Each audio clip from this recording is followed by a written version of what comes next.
welcome to the Sidelines Washington Podcast, brought to you by the Sidelines Sports Network, where we take command for the SSN. Of course, I am your host and head of NFL operations, Parker Hamlett. There's a lot of things going on in the Washington Commander world. We got construction at FedEx Field, preseason talk already amongst us, no joint practices, training camp Richmond seemingly in doubt, and now the Washington Commanders 2022 schedule has been officially revealed, and we're not going to be cute with it here on Sidelines. I know how they do the little announcement show. We're going to go down the whole gauntlet, give our bold, way too early predictions for the Washington Commanders 2022 NFL schedule. Of course, you're listening to us in the audio realm, whether it be Apple, Spotify. Make sure you leave us a rating or a review. It takes 10 seconds. Just drop an emoji. Doesn't matter. Appreciate any feedback we can get as always.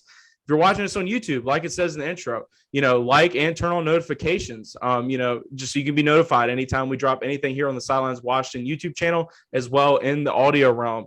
But today we have a lot to discuss. Of course, the Commanders 2022 schedule with our predictions and reactions, the quarterbacks that the Commanders will face in 2022, takeaways from the schedule, are people being too critical of Carson Wentz? And then we close out the episode with our special sit-down interview with Washington Commanders cornerback Kendall Fuller. But joining me today here on the Sidelines Washington Podcast is a very special guest, a first-time guest on the show.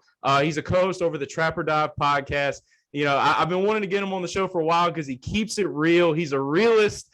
Dre, welcome to the show, man.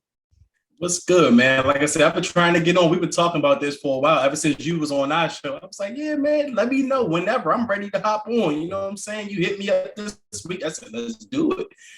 100%. When you look at this time of year, man, you have a lot of people being very positive, very upbeat, and there's certainly nothing wrong with that. But, I feel like it's our duty as content creators to be realistic and give realistic analysis of what we expect. It's very easy to buy into the draft hype. Jahan Dotson just signed his contract 4 years. That's exciting stuff. Look at the quarterback. You're hoping is going to bounce back here in the nation's capital. We're going to talk about him later in the episode as well. But, the Washington Commanders tied with the Dallas Cowboys for the easiest strength of schedule in the NFL this year. So what were your initial thoughts when you first saw the schedule reveal? Well, like I was just telling you before we started recording, the first two games scare me. Like everyone else is kind of marking these first two games off as automatic wins. But I've been around too long, man. I've been a fan of this franchise for over 30 years now. And those games that we usually mark off as wins are the games we usually get disappointed in the most. So we opened up with Jacksonville and Detroit. Like those two, like initially I said, 2-0, sure, but we could go 1-1. And if we go 0-2, it may say it's going to tell you everything we're going to need to know about this upcoming season. So, I mean, it's on paper, the strength of schedule is the weakest in the NFL, or second weakest, something like that. But again, you got to play the games. And I tell this every year, just like I told people last year, about the schedule, and it was supposed to be the strongest, and it was the strongest, but still you have to play the games.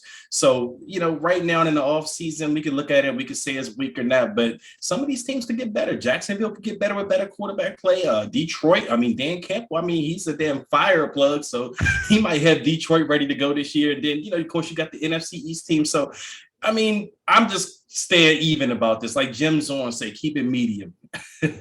That's the best way to put it. And when you really look at those first two games, if the Commanders were to start off 2-0, that would be the first time that they've done that in 11 years, I think was the statistic. That's an absolutely crazy number when you sit here and think about it. You said you've been a long tenured fan. I'm 25. I haven't really been a fan as long, but I certainly keep my expectations realistic. And some initial thoughts I got, just from seeing the schedule. I like the week 14 bye. That's the latest in team history. Oh, you got that great week 1 matchup against the Jags. Brandon Scherff revenge game. You got Doug Peterson and the Carson Wentz connection, them being connected for a very long time. 3 games against Wentz former's teams, kind of a revenge tour for him possibly. No 5-game NFC East streak to end the year. I'm really not a fan of the Giants back-to-back weeks. But, a lot of the stuff that we didn't see last year on this schedule, no NFC contest in the first 12 weeks like last year. That was absolutely ridiculous. 2 primetime games for the Commanders, the Week 6 matchup against the Bears and the Week 10 matchup on Monday Night Football. I like the Commanders' chances in both those matchups. And I got to say, I do like the Week 18 matchup at home against the Cowboys, which is possibly going to get flexed. So a very well-paced schedule, Dre, in my opinion. And people are still going to find things to complain about, but I definitely favor this one over last year. But, you talk about teams being new and improved, especially those first two teams. Let's kind of go down the list of quarterbacks that the Commanders are going to be facing in 2022. You got Trevor Lawrence, Jared Goff, Jalen Hurts twice, Dak Prescott, Ryan Tannehill, Justin Fields, Aaron Rodgers, Matt Ryan, Kirk Cousins, Davis Mills, Marcus Mariota, Daniel Jones twice, Trey Lance or Jimmy Garoppolo, who knows, Deshaun Watson, and then Dak Prescott twice. Out of two of those quarterbacks, I really see two of them as guaranteed losses, and that being Rodgers and Watson. I mean, those are two just really good football teams. Like I said, we could easily start the year 2-0, but I really only see two of these quarterbacks as legit elite quarterbacks. Now, you start getting in Dak Prescott, Matt Ryan, Kirk Cousins territory. I think these are still great quarterbacks, but overall weaker teams in general. How do you feel about the pool of quarterbacks that the Commanders are facing in 2022? Well, as you was going down that list of quarterbacks, I went to think about last year, and I thought about last year, the gauntlet of quarterbacks we faced. I mean, we faced what? Aaron Rodgers, Patrick Mahomes. I mean, the names we had this year are, stark contracts of the guys we're facing, what we faced last year. And you mentioned Deshaun Watson. Now, I think when did we play him? We played him at the end of the season, right? I think at the end of the season. Yes. Yeah, second to last game. I was kind of hoping. Yeah, and I was kind of hoping to get Cleveland early. Maybe he would either be suspended, or if he wasn't suspended, he would be a little rusty. But by then, you would have to think, he should be fully in the groove of things, at that point. So I mean, yeah, him and Aaron Rodgers definitely will be the toughest guys we face. We got to beat Jalen Hurts. I mean, we we didn't beat him last year.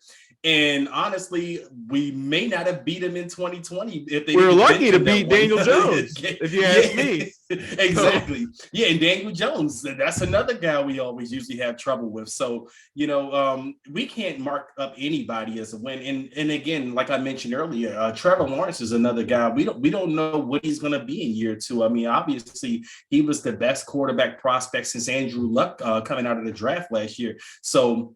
It's interesting because last year we opened the season with the Chargers and Justin Herbert, who had a hell of a rookie season in 2020. And he comes out in 2021 with a whole new coaching staff, just like Trevor Lawrence is coming in this year. And Herbert, they came out and carved us up. And the excuse was we didn't know what they were going to run. Staley was the new coach there with the Rams, and we kind of didn't know what kind of offensive system. But at least this year, opening up against Trevor Lawrence, you mentioned the Doug Peterson reference. Carson Wentz has history with him. So maybe Carson Wentz could get in the defensive room with Jack Del Rio and them and maybe tell them some things they're familiar with, what they're going to try to run with Trevor Lawrence, so they won't get caught off guard like they did against the Chargers last year. I mean, that game was a little close last year, but I thought the score wasn't indicative of what the game, how the game went, because the Chargers were carving us up in that game. But this year, like I said, we opened up with the Jaguars with their quarterback situation. Like I said, you don't know. But Jared Goff, not scared of him. I mean, I think he's average to mediocre. He's one of those guys. I mean, you probably should be, but I think Detroit as a whole, their team is solid. And then, you got your Kirk Cousins, and Kirk Cousins is with Kevin O'Connell now, I believe. So great. It's going to be interesting to see how, So that combination is going to be interesting. But they're not facing the type of quarterbacks they faced last year, but you can't sleep on any of these guys that they're going against this year. Certainly cannot sleep on guys like Dak Prescott either, who absolutely ate this defense alive. I like how you talk about Trevor Lawrence and kind of a renaissance there for him, and kind of the parallel with the Chargers week one of last year as well, because it's certainly there. You're not facing your Mahomeses, you're not facing any Brady's, but there's still some very good quarterbacks on here. Obviously, you feel better about facing guys like Marcus Mariota, Davis Mills. But I mean, I look down here, and outside of Rodgers and Watson, none of these guys are really, making me shake in my boots. I just feel a lot better about this time of year than I did this time last year. That's definitely for sure. And you look at the road games as well. I mean, let's just go down the list. Week 2, you got the Detroit Lions. Had an excellent first round. A lot of close games last year. Not a lot of people want to say that, but a lot of close games. Yeah, week 4 in Dallas. You get in Dallas early, and I love that. Week 6, Thursday Night Football against Justin Fields and Chicago Bears at Soldier Field. A lot of last-minute traveling as well. I see that being a rough night for him, to be honest with you. Week 8, Indianapolis Colts. Really wanted this to be a home game. Unfortunately, it was not. That's what more I bet Commanders fans and Colts fans are circling on the calendar. Matt Ryan, of course, the new quarterback for the Indianapolis Colts. Week 10, Monday Night Football against the Eagles, another road matchup. Carson returns to Lincoln Financial. Wentz is going to downplay it as expected, but that is certainly going to be a hostile environment. Week 11, you got the Houston Texans, Davis Mills and his 11-foot neck. I see him getting rattled. I mean, I hate to chalk that up as a win. I'm definitely not that kind of guy, and you'll see that when we get to our predictions. But that is a game that the Commanders should certainly win. Week 13, the New York Giants, Daniel Jones versus Washington. I mean, look at the resume, Dre. I mean, this guy tears up Washington every chance he gets. If he was our quarterback, he would be phenomenal at FedEx Field. I mean, I was there for that primetime game last year. But, I mean, this is a prove-it year for Saquon and Daniel Jones. And then, of course, Week 16, San Francisco 49ers, whether it be Trey Lance or Jimmy Garoppolo, Kyle Shanahan returning to his old stomping grounds. Should be a fun contest. It certainly was the last time. Of course, we can't speak much on that because obviously, we're here in the offseason. We don't know how things are going to play out in that quarterback room for the San Francisco 49ers. If the Commanders can win at least 5 out of 8 of these contests, which I think that they can, I think they'll be okay. But how do you feel about a lot of these road matchups? Again, I mean, you went through the list, and on paper, you shouldn't really be scared of any of those guys. But then again, like I said, you just don't know how some of these guys are going to prove. We already talked about Trevor Lawrence and the Goffs, but then you mentioned Davis Mills, who started to play pretty good for Houston last year towards the end of the year. So it'll be interesting to see how he improves as this season goes on. If, he's going to be Houston's guy, or if he's just going to be the mediocre guy that a lot of people thought he would be. But then, you got San Francisco, as you mentioned. That's going to be interesting because I don't know if they're so confident in Trey Lance. I mean, we've been hearing stories coming out of there that they're, not fully ready to turn the reins over to him. And you see they haven't traded Jimmy Garoppolo. I don't know if that's due to lack of interest or that's surgery was a big part of that as well. So, I mean, they're in limbo. Yeah, that too. Right. But then, like I said, the reports are coming out that they don't fully trust Trey Lance yet. So that's going to be interesting to see how that kind of unfolds as the season goes on. But, those names, you just not scared of it. Of course, you got the division matchup. You always have to worry about Dak Prescott. I mean, Dak Prescott kills us all the time. I mean, I think our record is what? Well, I know we've only beat him like once, maybe since he's been starting quarterback for the Cowboys. And then the Eagles, like I said, Jalen Hurts. A lot of people kind of rag on Jalen Hurts, but I don't think he's that bad of a quarterback. I don't know why. I would love for him to be our quarterback. That's what I'm saying, but. Exactly. I would take Jalen Hurts in a heartbeat here. I mean, I think he's a pretty solid quarterback. I don't know if he's elite or if he'll ever be elite, but I think he's a pretty solid quarterback. Maybe his ceiling is in the Dak Prescott range or something. So you can't, sleep on that. And plus, Philly's whole team has improved. They had a pretty good offseason this year. So, I mean, just those road games. I mean, a lot of fans might chalk up wins, but I just don't know if I can fully just go down this schedule and say, yeah, win. I don't know, man. Like, it's going to be tough. I mean, even though the schedule says it's going to be pretty light, but some of those guys ain't going to be easy to beat. Yeah, I mean, you look at the Chicago Bears, probably one of the worst rosters in the National Football League. Justin Fields kind of having a rough first rookie year, and you can't really put a lot of that on him. And a lot of these are, Carson revenge games, and a couple of these are some games that the Commanders should win, but you can't chalk them up. And then that San Francisco 49ers matchup is certainly interesting. Obviously, we've already addressed the Lions matchup. And then, of course, the Dallas Cowboys. I mean, I was very close to putting Dak Prescott in that elite quarterback category. He absolutely torches up the Washington football team, not like Daniel Jones does, but via air raid. And who knows how the Dallas Cowboys offense is going to play.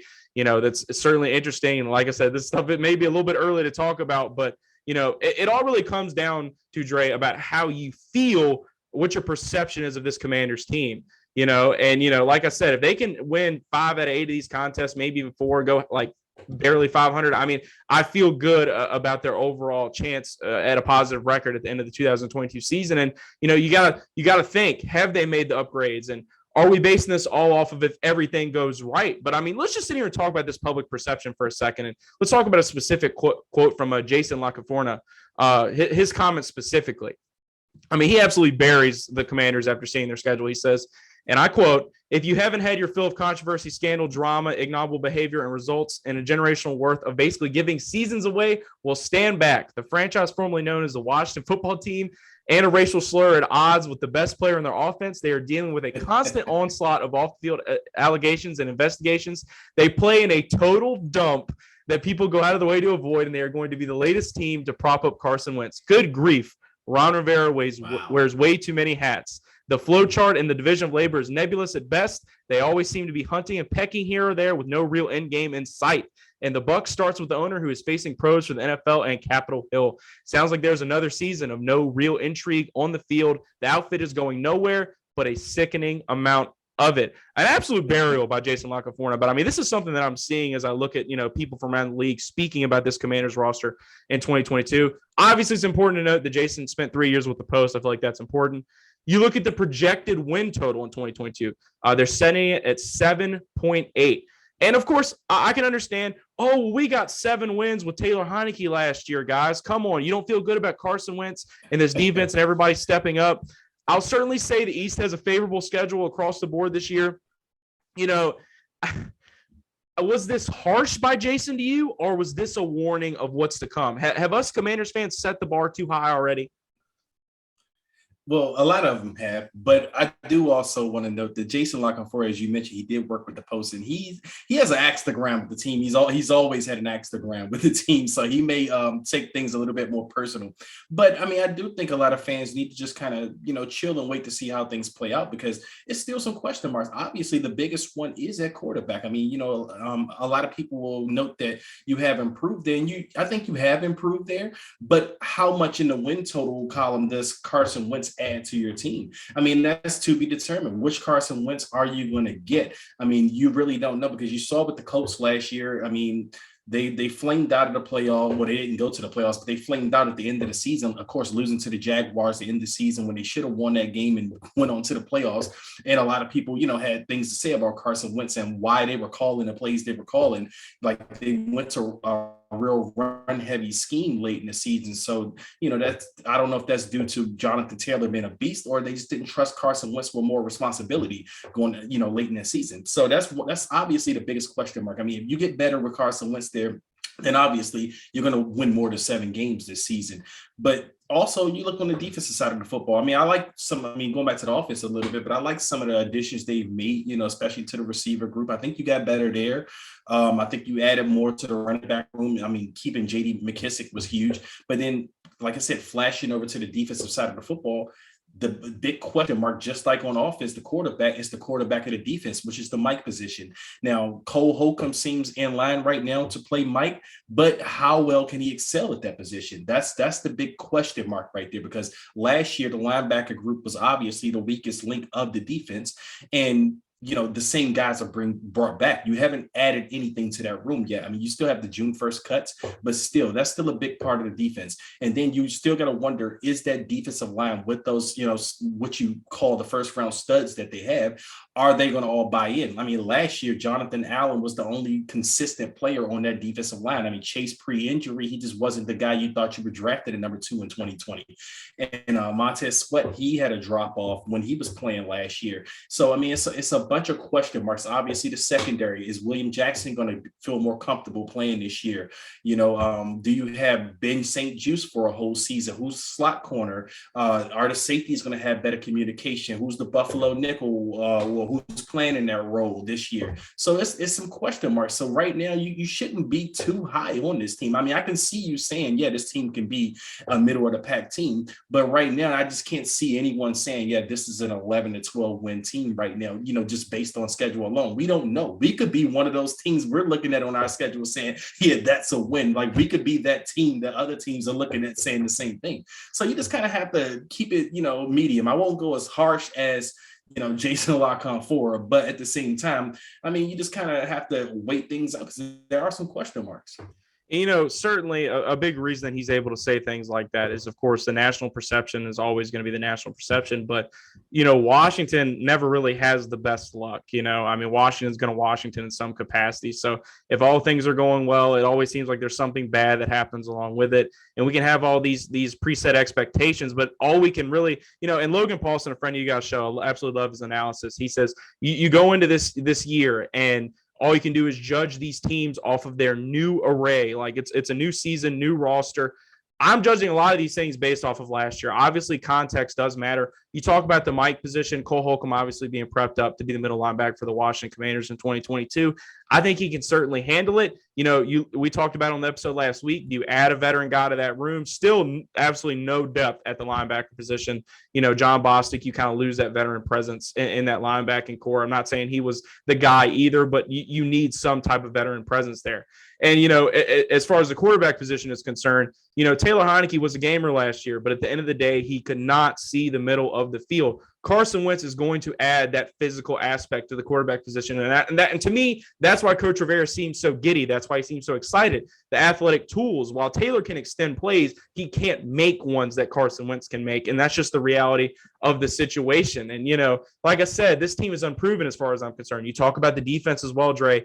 You look at this defense last year. I mean, they were playing historically bad at one time. I'll talk to Kendall Fuller later in the episode about, how bad of a start it was. How did they turn around? And what do you have to say to the haters? But you guys got to stick around for that. But, it's just a lot of ifs for this team.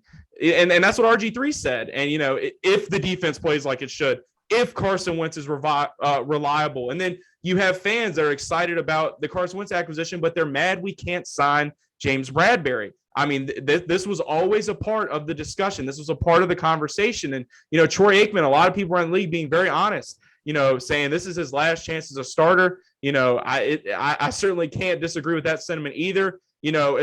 Like I said, with each year, obviously it's going to be a very long process for Ron Rivera to turn things around here. But you have people questioning. I mean, you look at D'Angelo Hall, says that this team never freaking evolves. And, obviously that might co-align with him leaving the broadcasting booth. But then you got people like Scott McCloud saying we're right on track. So it's too many ifs for me to smash the over that we're being given. But I can understand why fans are being positive about it for sure. But, I mean, let's get down to the schedule predictions here. We're not going to pull a London Fletcher, a lot like you said, Dre. I mean, that double-digit win prediction is absolutely asinine. I mean, I'm glad London's positive. And, shout out to him, had him on the show last week too. But, I mean, I just don't see double digits wins for this team. So we'll go down, obviously keep track of your wins and losses, and we'll start at week 1 at home against the Jacksonville Jaguars. I had this as a win for the Washington Commanders. Obviously, I'm not discrediting the Jacksonville Jaguars, but, you got a first-year head coach. You got Trevor Lawrence trying to learn the system. You got a healthy Commanders pass rush as well. I think they're going to get in his face. I think it's going to be a hard-fought game. I don't see any blowout here where anybody on this defensive line gets 5 sacks and it's not even close. I see a competitive game, but I see the Commanders starting off 1-0. What about you? 1-0 as well. You have to win that game. You can't go in your home opener to lose to the Jaguars, because if you do, I think that sets the tone for the rest of the season, in my opinion. That may be a bit of a hot take, but I will say you have to win that game, and they should win that game. So I go 1-0 as well. 1-0 for both me and Dre. Week 1 for the Commanders opening at FedEx Field. They go on the road the next week to face Dan Campbell's Detroit Lions, who got certainly a lot better at the top of the NFL first round. Got a lot of young playmakers. Like I said, a very competitive team last year, but I do see the Commanders starting off 2-0 for the first time in 11 years. I think this pass rush is going to get to Jared Goff pretty early. I think Carson Wentz is going to make enough plays. I still feel like this Detroit Lions defense just isn't talented enough. I feel like they don't match well with the Commanders on paper. For some reason, we always play the Lions pretty hard. They always play us pretty hard. It's always a pretty physical matchup historically, but I got the Commanders starting off 2-0. These are 2 games that they should win. What do you got? And I will say they should win this game, but I'm actually going to predict a loss there, because we are usually playing. I mean, I don't know. Somehow the Lions just really play good against us in Detroit. And that's a game, like I said, it could be a setup game, and I think we may get disappointed in that game. So I'll say 1-1 after this game. I like it. You're being realistic, because I was tempted to go there as well. I just don't see a Matt Stafford type of quarterback and Jared Goff being able to chip away at this defense. But, 1-0, getting big headed at home, I could certainly see the Lions taking one from the Commanders at home. Now, going back home to FedEx Field for the Washington Commanders, we got a week 3 matchup against the Philadelphia Eagles. I got this as a win for the Commanders. I think that home crowd, obviously, especially for 1-1, is going to be loud. Jalen Hurts is a great football player, and they have made phenomenal additions to this roster with A.J. Brown, James Bradberry, through the draft of Jordan Davis as well. But I have the Commanders split in this series. I got them getting a win at home against Carson Wentz's former team, the Philadelphia Eagles. What about you, Dre? I have this a win. They're pissed off after the Lions week, and Ron Rivera gets into their ass, and I think they come out and beat the Eagles at home. That's 2-1. Yeah. That's one of my favorite things to do when we're chalking up these schedule predictions is like making up the storylines in our head of how things are going to go. Week 4 is when the losing starts for the Commanders at Jerry World for me. I think the Dallas Cowboys are going to play well at home, and I don't really see this being a close contest. I think that, just at Jerry World, the Commanders have given me no reason to have faith in them. So I got the Commanders getting their first loss, I think, on my schedule. Yep, first loss at Jerry World against Dak Prescott and the Dallas Cowboys. What about yourself? Well, I do like the 3-0 that you gave us, so that's a good sign. But I'm gonna go with a loss as well. I think it's gonna be a tough game. Cowboys come out fired up against us, and we go 2-2. Yeah, I mean, I got us 3-1 here, and a positive start, right? That's very, very reminiscent of Carson Wentz's tenures with a lot of his teams. Very hot starts. Looks good. You have all the fans with the 11 jerseys. Yeah, we got our guy. We got our guy. Not downplaying the veteran presence here, obviously. The veteran presence, of course, is abundant with the Tennessee Titans with Ryan Tannehill, who apparently has no time to mentor Mr. Malik Willis. But we have the Tennessee Titans at monster rushing attack at home. The monster rushing attack, Dre, seems to be all that they have after losing A.J. Brown and Julio Jones. You're getting Treylon Burks, who's over there wheezing in drills already. I still see this being a win for the Tennessee Titans. I think this is going to be a smash-mouth football game. The Commanders last year did absolutely nothing to warrant any type of praise, in my opinion, with their run defense outside of maybe Jonathan Allen. I mean, you give Daron Payne some nods as well. But these linebackers, to me, just don't crash. They don't play well against run, especially number 52, but I'm not going to get into that. I see the Titans getting one on the road against the Washington Commanders. How about yourself? I got the same. I think we'll end up going 2-3 here after this Titans game. And that's because, as you know, all of the things you mentioned, and the Titans is just a smart football team. It's just one of those teams that, they aren't rattled, and we don't really have a home field advantage here. So I don't think that's going to help you against a team like the Tennessee Titans. It's going to be tough stopping at Derrick Henry. And I think this will be a grinded out game. I don't think they will blow us out or anything, but I think this will be one of those close losses we suffer at FedEx Field, 2-3. Very close loss. I see this being a very low-scoring game as well. I also see the same thing as the Commanders take a trip to Soldier Field to play Justin Fields and the Chicago Bears on Thursday night football. I can certainly see Coach Rivera and staff complaining about having to make this trip. I don't know if we'll see revolutionary progress from Justin Fields in regards to growth. I still feel like this roster with the Bears just is asinine. I don't see many people succeeding with this, array of weapons, defense, offense, have you. I mean, they lost a lot of really good pieces on both sides of the ball. We could get into it, but I think Commanders fans already know what I'm talking about. But I have the Commanders stealing one on Thursday Night Football at Soldier Field. Like I said, I think this pass rush gets a lot worse without Khalil Mack. I think Allen Robinson not being in that wide receiving core is going to affect them drastically as well. I have the Commanders winning their first primetime game in 2022. What about you? I also have the same. I think they will beat the Bears, especially if we're going on my storyline. They're pissed off now, and after losing to the Titans at home, they have a players-only meeting, and they come out Thursday Night Football. No one expects them to win because it's a primetime game, and they just lost. They're 2-3. They come out, they rattle Justin Fields. The defense, I think this is a defensive game. Washington's defense gets going, and they beat the Bears to go 3-3. Nice little primetime rub, and certainly puts them in a great headspace heading into another NFC North matchup against the Packers at FedEx Field. Now, last year, you had the whole storyline with Taylor Heineke wanting to, do it for Brett Favre. It looked like it was going to be pretty brutal at the beginning, but the Commanders ended up playing them very close, and it was a very competitive game. And I'm sure the Packers are going to circle this one and not sleep on the Washington Commanders. Obviously, no Devontae Adams, but I mean, you're getting Christian Watson. They had Sammy Watkins. Aaron Rodgers is going to Aaron Rodgers, probably the best quarterback we play on this entire schedule, in my honest opinion.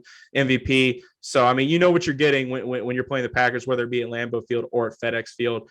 Aaron's always been great at handling the pressure, and they're certainly going to have to bring pressure at him early and often in order to win in this matchup.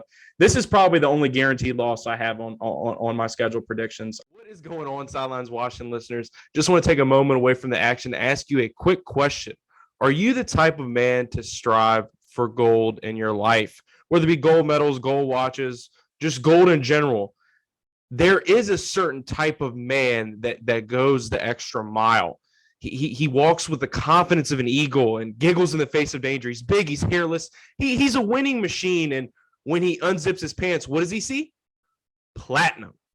That's right. Our sponsor, Manscaped, would like to introduce you to their best and biggest hygiene bundle yet, the Platinum Package 4.0. Manscaped, of course, as you already know, is the leader in the below-the-waist grooming game. Now you can trust them with the whole shebang. Join 4 million men worldwide who trust Manscaped by going to manscaped.com and pick up the Platinum Package 4.0 for 20% off plus free shipping with our exclusive promo code SSNWFT. The Platinum Package 4.0, if you're wondering, is the real deal, guys. It's the biggest bundle they have ever offered, giving you a bulk of discount on Manscaped's top products, kind of like a greatest hit list, if you will. It's really the best way to put it. This is the one-stop shop for the man who deserves it all. All of these items are, of course, perfectly designated for your entire hygiene routine. These items, of course, include the Lawnmower 4.0 trimmer, the Weed Whacker ear, hair, and nose trimmer, as you see right here, the Ultra Premium Body Wash, the Ultra Premium 2-in-1 shampoo plus conditioner, the Ultra Premium deodorant, and of course the Crop Preserver anti-chafing ball deodorant, as well as the Crop Reviver ball spray toner, as you guys can see on the screen right here. And always a fan favorite, the Manscaped anti-chafing boxer briefs. And also the Shed travel bag, which puts all these items in a nice, nifty little place to be able to take them on the go. And of course, the trimmers that I was mentioning, as always, have skin-safe technology. They're waterproof and, of course, have rechargeable docks. Really fancy stuff here, guys. Like I said, there's some new items for your entire hygiene routine, especially for the shower. The Ultra Premium Body Wash 2-in-1 shampoo plus conditioner. They'll have you feeling really, really hydrated and fresh, kind of a cut above what you're really used to as far as your everyday products. And, sometimes your balls can smell too. So, of course, they offer the aluminum-free Ultra Premium deodorant for a cologne-quality scent on the go, and the Crop Preserver ball deodorant, which I just showed you guys, and the ball toner got you covered as well as Crop Preserver right here. I mean, I'm in love with all these products, guys. I use them all the time. Manscaped hooked me up, and they can hook you up too. So the Platinum Package 4.0 covers all bases, guys, from head to toe.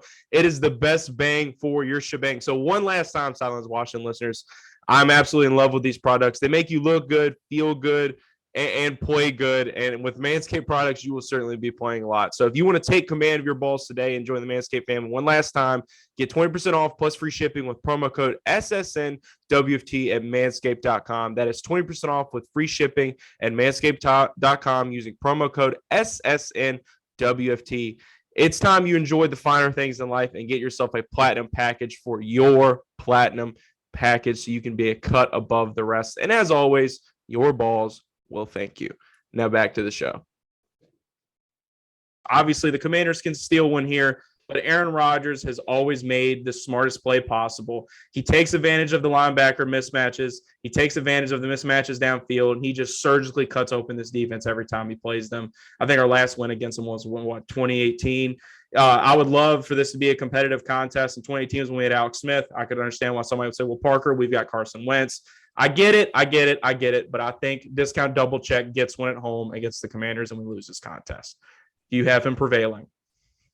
I actually have us winning this game. I like that. Now we are on a little momentum. We beat the Bears on a Thursday night. The defense feels good, and they come out with some momentum. Maybe the offense gets going in this game, and I think they come out and they finally get they'll have a winning record 4-3.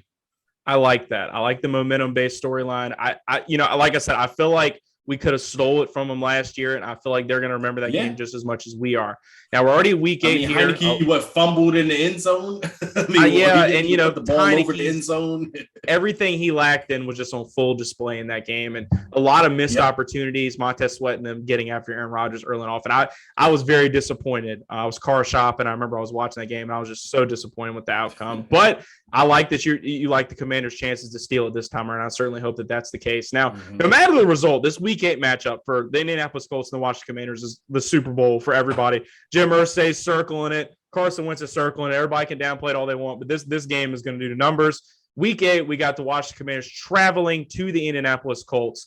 And this is a game on paper that I initially did not think that the Washington Commanders were going to win. And I say that because of Jonathan Taylor, this rush attack. Matt Ryan carved this defense up last year. He's very methodical, a very good veteran quarterback. I don't think Matt Ryan gets enough respect around the league, but I think this is going to be a very emotionally driven game for the Commanders, and I see them coming out on top in this Week 8 matchup against Frank Reich and the Indianapolis Colts. Get some bittersweet revenge for Carson Wentz. Obviously, everybody knows how those things played out. Everybody has their own opinion on it, but who do you have winning the Carson Wentz Bowl in Week 8 against the Colts?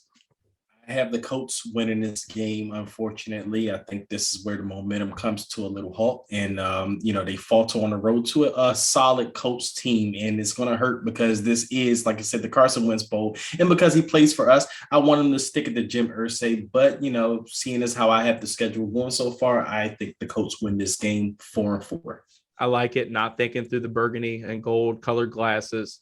I had to take my burgundy and gold colored glasses off for this Week 9 matchup. I'm obviously very emotionally driven every time we play this man. Kirk Cousins comes back home and faces the Washington Commanders. Obviously, everybody knows the history with Kirk Cousins. Everybody has their own opinion on Kirk Cousins, a lot like Carson Wentz. But unfortunately, I have the Commanders falling short to the Minnesota Vikings at home. I mean, this Vikings offense is just absolutely prolific. You have Dalvin Cook, Justin Jefferson. I mean, Kirk is gonna get his numbers, and I feel like this defense, while it's definitely not as good as it's been in recent years, will do enough to get the job done for the Minnesota Vikings. So obviously the win last week and then the loss this week against the Vikings. Not currently sure what I sit at, but I certainly know where I end. Who do you have winning the Kirk Cousins Bowl? Because I feel like there's a lot of we don't really have to replicate any storylines here, Dre, because there are plenty of them throughout this entire schedule. And I'm going to go in a total different direction with this one. I have the Commanders winning, and I have the player of the game being Phidarian Mathis. This is why he was drafted in the second round. Your run stopper. This is the guy to neutralize Dalvin Cook if he's playing. He does get injured a lot. I love Dalvin, but I don't know if he's playing or not. But either way, I have this as the Phidarian Mathis game, not the Kirk Cousins game. So I'm going with a Commanders win in this game to go 5-4. Look, I'll put those glasses on, and that's literal porn in my opinion. Kirk Cousins getting beat up at FedEx Field. That's nothing would make me happier. So obviously you have the Vikings losing. I have the Vikings winning, but we move on to Week 10, which I think is the Monday Night Football game against the Philadelphia Eagles at Lincoln Financial Field.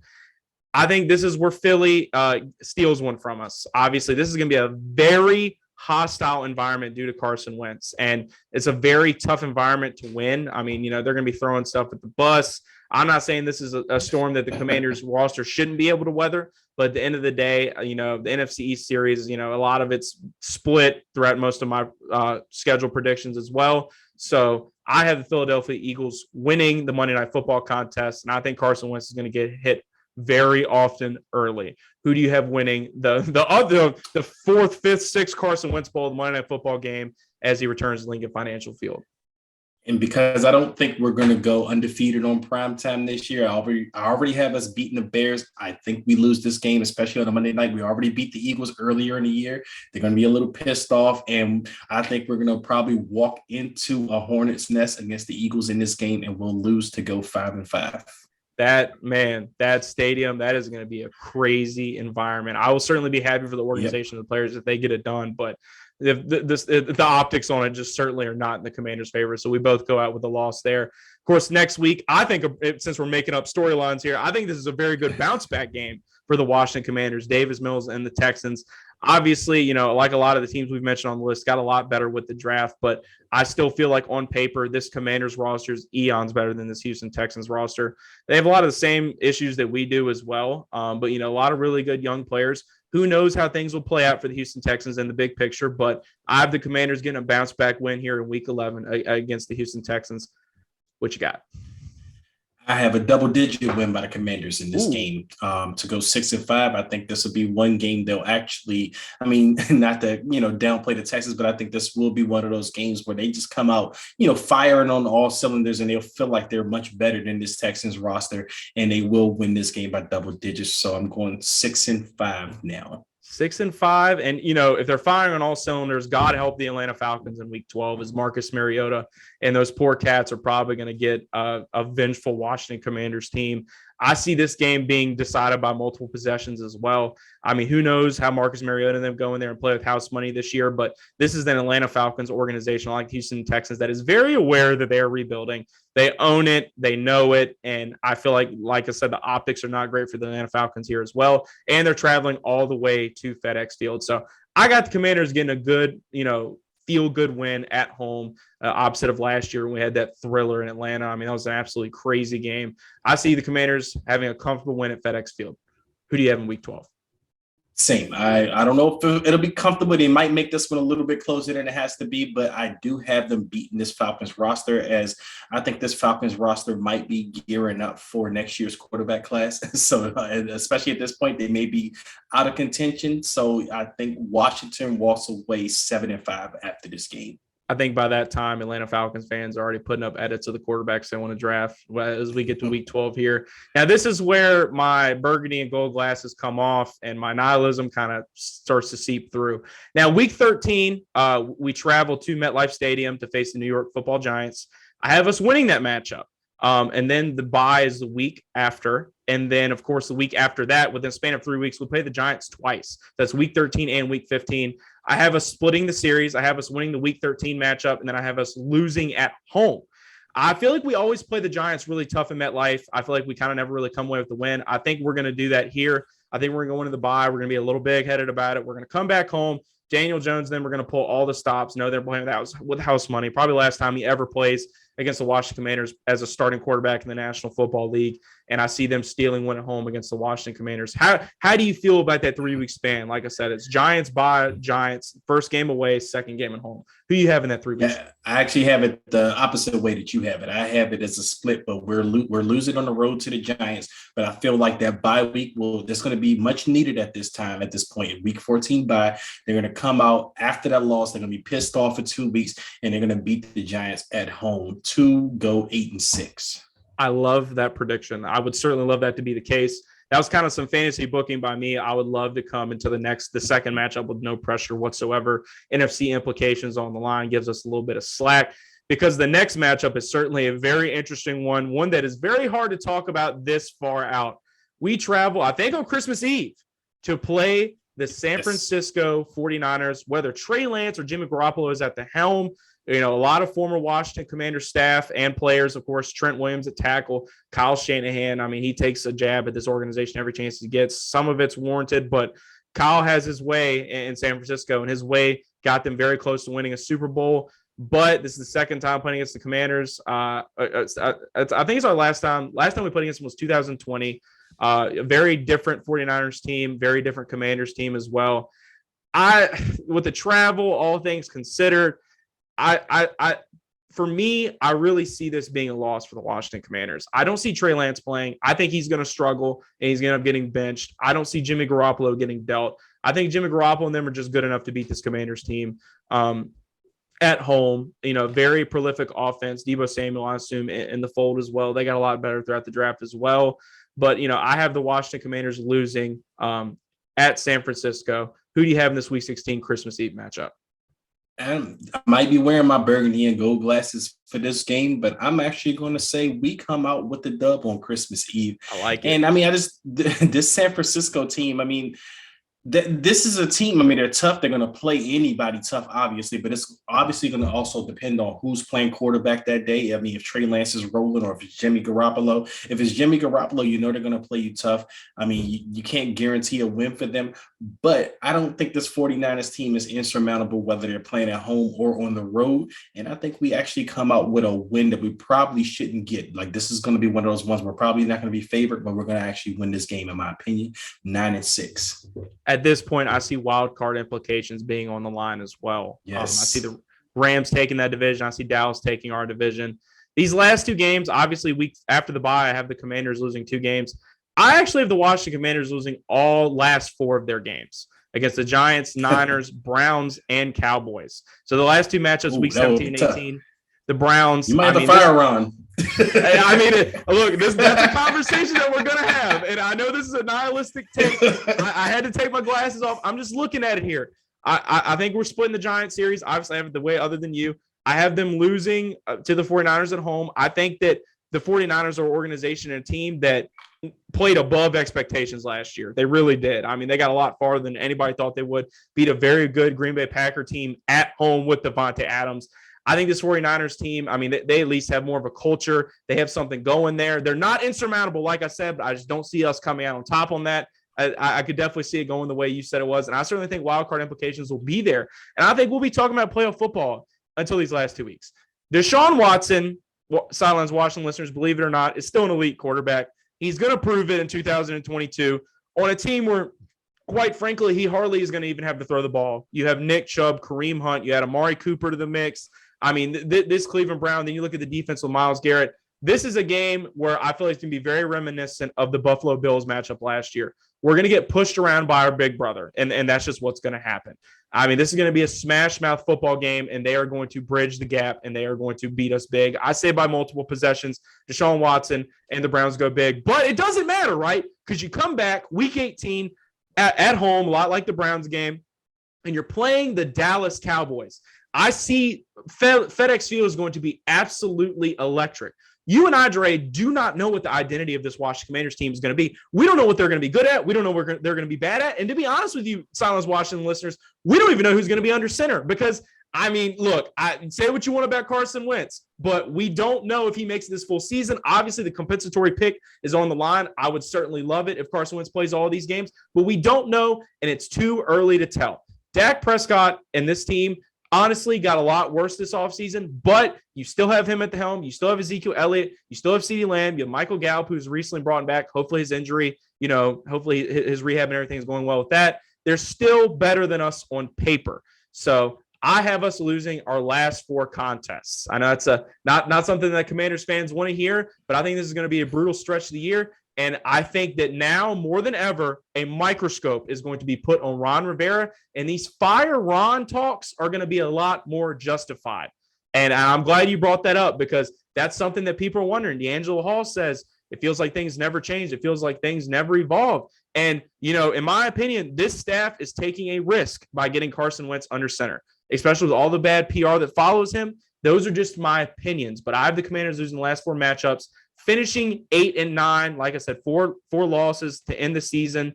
I don't see Wentz playing the whole year, but I'll be extremely happy if he does. I have us being 3-1 in the NFC East before the bye. But like I said, that stretch, I just see it being very brutal for the Washington Commanders, and I have them finishing 8-9. How do you have the Commanders ending the season? So, yeah, I think they end up with a letdown game after coming off the win. Well, my win prediction against the 49ers, I think they come home and they have a letdown game against the Browns. As you mentioned, the Browns, man, they're going to be a really improved team. They're playing in a tough division in the AFC North this year. They're going to be one of those teams with the Ravens and the Bengals. I mean, the Steelers, you can't count them out either, but the Browns are going to be a tough team. And I think we have a letdown game after winning our last 2 games. And my prediction, the Giants and the 49ers, and then you come home. This is with the full, maybe I don't know if they already have a wild card locked up by this time, depending on how the weak NFC East is, what the weak NFC is at this point. But you may have some seeding implications on the line here. You're 9-7 at this point. You're playing against the Cowboys, last game of the season. This game means something. Everyone's going to be fired up. I think they beat the Cowboys to end the season and go 10-7 in Ron's best year with Washington. I would love it. 2 straight 7-win seasons for the Commanders with Coach Rivera. If they're able to get over that gap with some really good veteran quarterback play, I would be ecstatic. And it would probably be the best we've all felt since 2020, 2018, when Alex Smith got off to that really good start. We never really got to see what could have been. And hopefully we get that chance this year with Carson Wentz under center. I personally I see the season ending very brutally. We also don't know how injuries are going to impact this stuff. We have new medical staff as well. I hate to be a party pooper so early in the offseason, but until this team really gives me the benefit of the doubt, I'm just going to be honest with the listeners. But I feel like what you said, 10-7, that is what this team is capable of. That is best case scenario, in my opinion. And they should be at 10-7. You look at this roster, you look at Terry McLaurin, Carson Wentz, you have Brian Robinson Jr., this run game's improved. You get Andrew Norwell, and this offensive line's a lot better than they get credit for. You have the defense bouncing back. Hopefully they carry off the momentum at the end of last year. They figure out things at the linebacker position. If all things go well, I see the absolute ceiling of this team being 10-7. So I'm glad that you said that. I don't see them losing less than 8 games, though. I think this team is good enough to not lose less than 8 games. So, of course, those are our 2022 Sidelines Washington schedule predictions. Way too early schedule predictions. But, Dre, obviously, first time on the show, man. I just want to thank you for coming on, man. Tell the Sidelines Washington listeners where they can find you, brother. Well, you can find me at DC Sports Dre on Twitter. That's the only social media I do. And also on the Trap or Die podcast with me, Jamal, and AJ. We're always cooking up things, bi-weekly now, but we'll start doing things weekly again once more football talk comes up.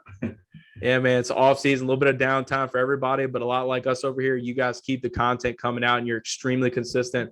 Had a blast with you guys at the draft party as well. And of course, with the Sidelines Washington podcast, you can find us on all social media, link tree in the description, whether it be Facebook, Instagram, Twitter, everything but pretty much TikTok. You can click that link below and find us everywhere. Of course, I'm the head of NFL operations here at the Sidelines Sports Network. If you are interested in joining one of the fastest rising sport networks, sitting at 124,000 followers on Twitter, DM me at Parker Hamlett or send me an email at sidelines_WFT@gmail.com to join one of the fastest rising sport networks in the country. Also check out our website, Sidelines official website. I got a bunch of great articles following the Terry McLaurin Chronicles as well. Hopefully we get him locked up soon. Not expecting him to be at OTAs by the time this episode comes out. But now, to close out the show, we go to our exclusive interview with Washington Commanders starting cornerback Kendall Fuller to talk the draft, struggles last year on defense, and more. See you guys next time.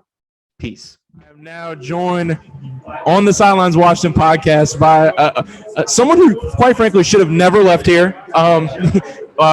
My opinion, all-pro corner for the Washington Commanders, former Hokie, Super Bowl champion, might I add, one Kendall Fuller. Mr. Fuller, how are you doing today, and how are you enjoying the draft festivities?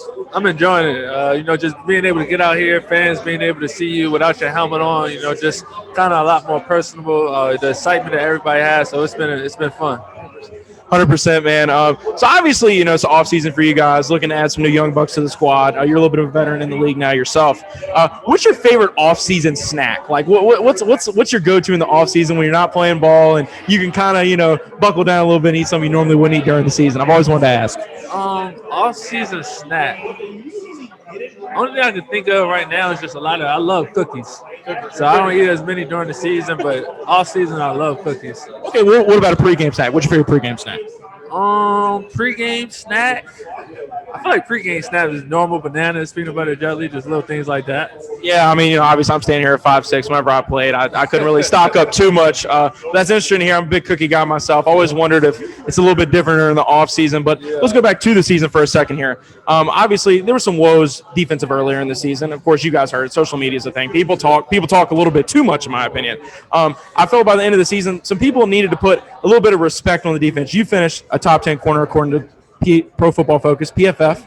Of course, that you switching from the slot to the outside was a big part of that. You flourished in that position ever since you've been back. You've been kicking ass. But what do you say to the naysayers?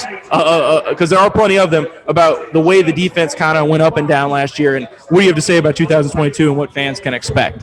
It's gonna be fun, man. Like I said, I think last year, just like our first year when we did have a top defense, early on it was rough. You're just going through the growing pains, guys playing with each other, learning each other out.